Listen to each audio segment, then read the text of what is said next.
Hello students, आज एक concept बहुत बेसिक से मैं आपको समझाने वाली हूँ जो आपके क्लास 12th में दे रखा है, और वो है आपका ऑपेरॉन। कौन सा सिस्टम है? Operon system. ठीक है, अब हम बिल्कुल बेसिक से समझेंगे ये ऑपेरॉन है क्या, कहाँ से आया है, क्यों हम इसको पढ़ रहे हैं। ठीक है, तो देखो ऑपेरॉन क्या होते हैं। ये तो आपको पता है जीन्स होते हैं। ठीक है, आपको पता है जीन्स जो होते हैं, जीन्स आपके क्या करते हैं, mRNA का फॉर्मेशन करते हैं, और mRNA से फिर क्या बनता है, आपका प्रोटीन बनता है। ठीक है, ये एक बेसिक सी चीज़ है। पर अगर हम और इसको डिटेल में पढ़ें तो यहाँ पर हम पढ़ने वाले हैं ऑपेरॉन। ऑपेरॉन के हिसाब से हम यहाँ पर जीन्स को दो तरह से देख रहे हैं। कितनी तरह से देख रहे हैं? दो तरह से। एक वो जीन्स जो कंस्टिट्यूटिव जीन्स हैं। कैसे जीन्स हैं? कंस्टिट्यूटिव मतलब क्या है? ऑलवेज एक्टिव हैं। कैसे हैं? एक्टिव। एक्टिव का मतलब उनका आरएनए बन रहा है और हमेशा उनके आरएनए से क्या बन रहे हैं? प्रोटीन्स बन रहे हैं। इन जीन्स को हमने बोला है कंस्टिट्यूटिव जीन। Constitutive gene. और दूसरा है, हमने इन्हें क्या बोला है? House keeping gene. ठीक है, दो वर्ड्स हमने यहाँ यूज किए हैं, एक कंस्टिट्यूटिव जीन का और दूसरा है हाउस कीपिंग जीन का। दूसरा ये है रेगुलेटरी जीन्स, जिनको हम रेगुलेट कर रहे हैं। किसके हेल्प से? ऑपेरॉन सिस्टम की हेल्प से। अब कहाँ रेगुलेट हो रहे हैं और कहाँ हम पढ़ने वाले हैं? तो हम पढ़ने वाले हैं ऑपेरॉन्स। ऑपेरॉन्स आपको कहाँ देखने को मिलेंगे? प्रोकैरियोट्स में। तो ये जो सिस्टम है ये आपको कहाँ देखने को मिलेगा? प्रोकैरियोट्स में। बहुत सारे ऑपेरॉन होते हैं, जैसे कि lac operon, arginine operon, histidine, arabinose, valine and tryptophan operon. ठीक है, ऑपेरॉन्स में एग्जैक्टली क्या होता है? बहुत सारे यूनिट्स होते हैं, एक यूनिट में काम करते हैं। कैसे काम करते हैं मैं आपको नेक्स्ट पेज पे समझाऊंगी। ठीक है, और उसमें क्या होता है? सिंगल प्रमोटर होता है बहुत सारे जीन्स का। तो बहुत सारे जीन के एक ही प्रमोटर होंगे। किसने दिया था? सबसे पहले ये दिया था एक जेनेटिसिस्ट थे जिसका नाम है फ्रैंकोइस और जैकब। ठीक है, फ्रैंकोइस जैकब, आपने बुक में सिर्फ जैकब एंड मोनार्ड देखा है। दूसरे बायोकेमिस्ट थे जैक मोनार्ड। दोनों ने मिलके ये ऑपेरॉन सिस्टम दिया है। ओके, नेक्स्ट हम यहाँ पे बात करते हैं कि अब एग्जैक्टली क्या पढ़ना है। तो हमें पढ़ना है आपके बुक के अकॉर्डिंग लैक ऑपेरॉन सिस्टम। कौन सा सिस्टम है ये? Lac operon system. ठीक है, इसके बारे में देख लेते हैं ये है क्या चीज़। तो लैक ऑपेरॉन सिस्टम जो है, लैक वर्ड यहाँ किसको डिनोट कर रहा है? यहाँ डिनोट कर रहा है शुगर को। कौन सी शुगर को? लैक्टोज शुगर को। लैक्टोज जो एक डाइसेकेराइड है एक तरह का, मतलब डाई मतलब दो मोनोसेकेराइड से बना है। तो पहला मोनोसेकेराइड है 6 कार्बन की शुगर है ग्लूकोज, और दूसरा 6 कार्बन का है गैलेक्टोज। दोनों से मिलके मिल्क शुगर बनती है। आपको पता है मिल्क में रहती है, तो मिल्क शुगर आपकी कौन है? लैक्टोज। करेक्ट। अब हम यहाँ पे देख रहे हैं तो ये कैसा ऑपेरॉन है? एक तरह का इंड्यूसिबल ऑपेरॉन है। कैसा ऑपेरॉन है? इंड्यूसिबल मतलब इसको इंड्यूस किया जा सकता है। तो जनरली ये कैसा है? ऑफ।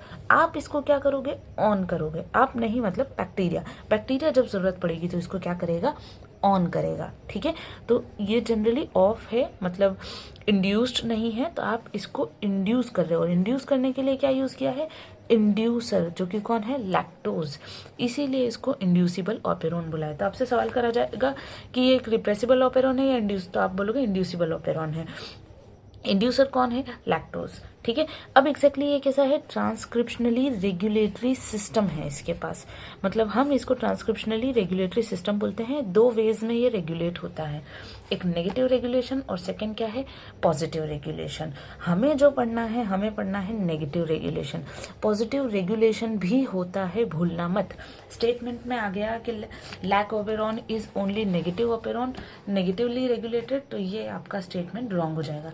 पॉजिटिव रेगुलेशन भी होता है बट हमें पढ़ना नहीं है। अब हम अगले पेज पे देखते हैं। हम यहाँ पे देख रहे हैं, देखिए मैंने यहाँ पे लिखे हैं कुछ टर्म्स, जैसे कि प्रमोटर, ऑपरेटर, आरएनए पॉलीमरेज और आइजीन, फिर इंड्यूसर और नीचे पूरी स्ट्रक्चर। स्टार्ट करते हैं यहाँ से। ठीक है, सबसे पहले हमारे पास कौन है? प्रमोटर।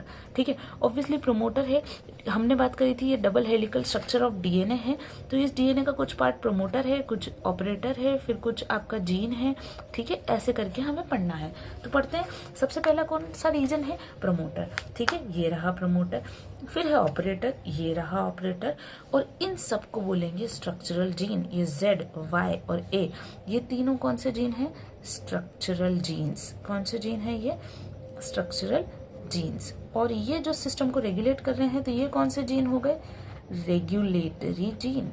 ठीक है, अब हम समझ लेते हैं प्रमोटर का क्या काम है। ये प्रमोटर ऐसा एरिया है जहाँ पे आरएनए पॉलीमरेज आके बाइंड करेगा। एक एंजाइम कौन आके बाइंड करेगा यहाँ पे? RNA polymerase. ठीक है। दूसरा है ऑपरेटर, यहाँ पे आके बाइंड करेगा रिप्रेसर मॉलिक्यूल। कौन बाइंड करेगा? Repressor molecule. अभी हम देख लेते हैं कौन कहाँ कहाँ है। प्रमोटर पे आरएनए पॉलीमरेज बाइंड करेगा, मैं यहाँ लिख देती हूँ कौन बाइंड कर सकता है इस पे? RNA polymerase. ठीक है। ऑपरेटर पे रिप्रेसर मॉलिक्यूल आके बाइंड करेगा।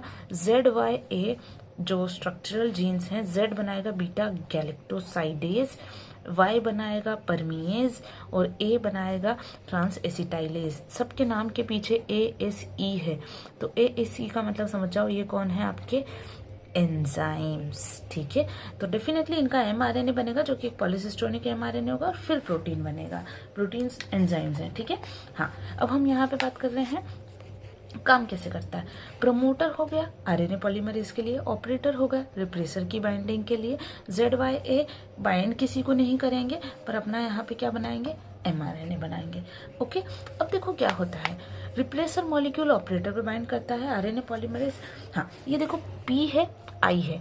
P क्या है? प्रमोटर है। किसका प्रमोटर है? इंड्यूसर का, आई जीन का। ठीक है। और ये मिलाकर बनाते हैं mRNA। ध्यान से देखना है, ये क्या बना रहे हैं? mRNA। तो ये जो इतना वाला कॉलम है ये रिस्पॉन्सिबल है for the formation of mRNA। mRNA repressor molecule का है और फाइनली इससे कौन बन जाएगा? एक मॉलिक्यूल बन जाएगा जो रिप्रेसर मॉलिक्यूल है। अगर रिप्रेसर मॉलिक्यूल नॉर्मल है, एक्टिव है, तो वो जाके किससे बाइंड कर जाएगा? ऑपरेटर से। पर अगर रिप्रेसर मॉलिक्यूल एक्टिव नहीं है, कैसा है? इनएक्टिव, तो ये बाइंड नहीं कर पाएगा। बाइंडिंग इसकी क्या हो जाएगी? ब्लॉक हो जाएगी। करेक्ट। और बाइंडिंग ब्लॉक करने के लिए, इसको इनएक्टिव करने के लिए हमें कौन चाहिए? लैक्टोज। कौन चाहिए? लैक्टोज। ठीक है। अब एक बार ध्यान से समझ लेते हैं, जब सेल के पास, इस पूरे सिस्टम में सेल के पास ग्लूकोज या जब सेल के पास लैक्टोज नहीं है, जब सेल के पास लैक्टोज नहीं है, तो क्या ये सारे एंजाइम बनाने हैं? नहीं। तो जब सेल के पास लैक्टोज नहीं है, जब नो लैक्टोज वाली सिचुएशन है, उस सिचुएशन में क्या होगा? अब आपको ये तो पता चल गया है कौन किससे बाइंड कर रहा है। जब सेल के पास लैक्टोज नहीं है तो रिप्रेसर मॉलिक्यूल बनेगा। रिप्रेसर जाके किससे बाइंड करेगा? ऑपरेटर मॉलिक्यूल से। Bind operator. तो ट्रांसक्रिप्शन आपका कैसा हो जाएगा? ऑफ। ट्रांसक्रिप्शन आपको यहाँ कैसे देखने को मिल रहा है? ऑफ। ओके। कैसे हो गया ऑफ? ये रिप्रेसर मॉलिक्यूल है, ये बनाएगा, रिप्रेसर मॉलिक्यूल बन जाएगा, ये यहाँ जाके बाइंड कर जाएगा, ये काम सारा सिस्टम बंद हो जाएगा। तो ट्रांसक्रिप्शन ऑफ है। ठीक है। पर जब सेल के पास लैक्टोज है, सेल के पास कौन है? लैक्टोज, तो क्या है? किससे बाइंड करेगा? ये रिप्रेसर मॉलिक्यूल जाकर बाइंड कर जाएगा लैक्टोज से और आपका ट्रांसक्रिप्शन कैसा हो जाएगा? ऑन। क्यों? क्योंकि ये यहाँ पे ब्लॉक हो गया, तो आरएनए पॉलीमरेज आके प्रमोटर पे बाइंड करेगा और पूरा ट्रांसक्रिप्शन शुरू कर देगा। ठीक है। ये बात हो गई।